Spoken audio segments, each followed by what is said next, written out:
What's the scientifically greatest song of all time? At first glance, it sounds like a simple question. Just ask people what their favorite song is, right? Or check which song sold the most records.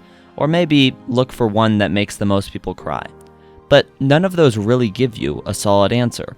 Think about it. If best just means the most popular, then the answer changes all the time.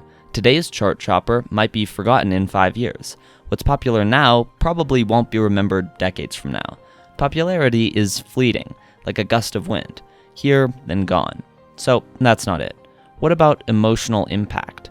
Sure, some songs hit one person like a thunderbolt, but they leave another completely cold. Emotions are deeply personal, tangled up in memories, culture, and even your mood that day.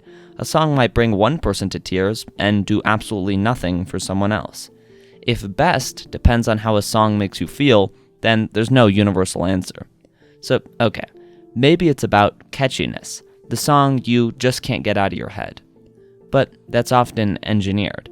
Catchy songs use repetitive hooks and simple rhythms specifically designed to stick. That doesn't mean the song is great, it just means your brain got tricked into replaying it.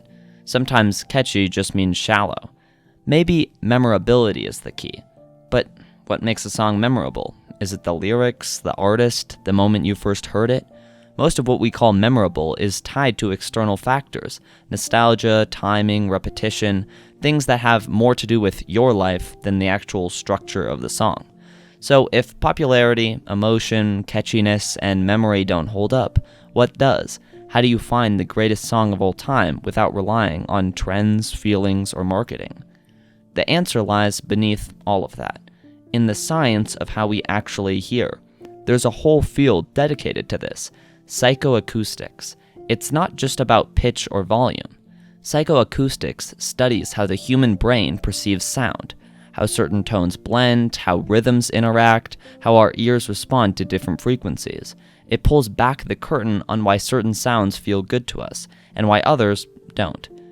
Through psychoacoustics, you can look past personal taste, cultural bias, or advertising, and actually examine how songs interact with our biology, how they align with the brain's built-in expectations, how they trigger pleasure or discomfort at a neurological level.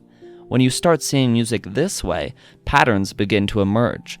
Some songs aren't just popular by chance. They line up perfectly with how our brains expect sound to behave. They balance frequencies, they resolve tension, they flow the way your ears want sound to flow. These aren't just songs, they're sonic puzzles, perfectly crafted to satisfy the brain. At this point, the question shifts. It's no longer, what's your favorite song? It becomes, what song is, scientifically speaking, the most pleasing to the human ear? That's the question I set out to answer. Let's break it down.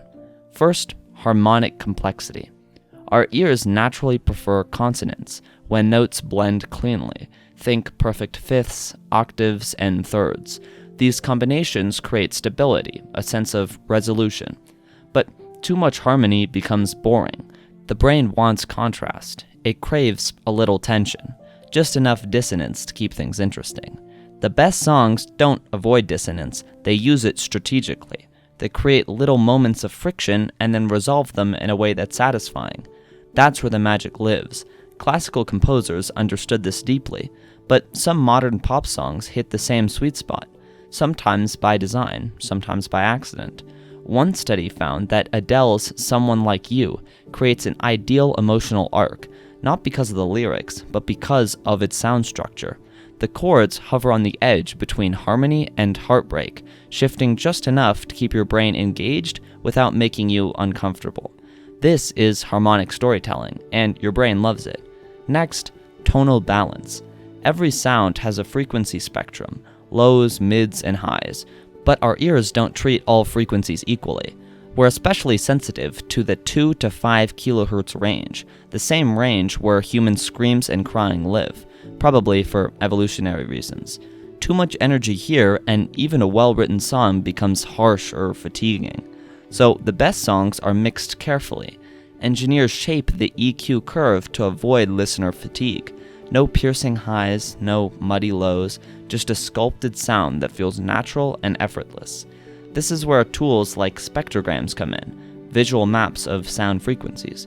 Great songs tend to have waveforms that look almost organic. Smooth arcs, no violent spikes. It's the auditory version of symmetry, and it shows. Songs like Queen's Bohemian Rhapsody and Michael Jackson's Billie Jean consistently score high here, whether by intentionally engineering or divine accident. They sit comfortably in the ear's biological comfort zone.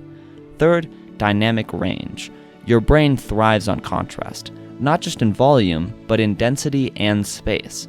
Loud versus soft, empty versus layered, silence versus sound. The best songs breathe.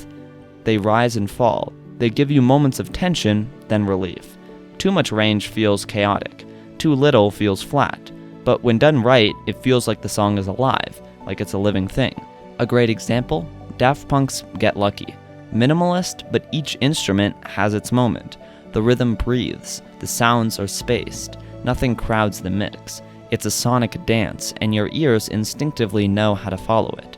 So, with all that in mind, I started building a profile of the scientifically ideal song.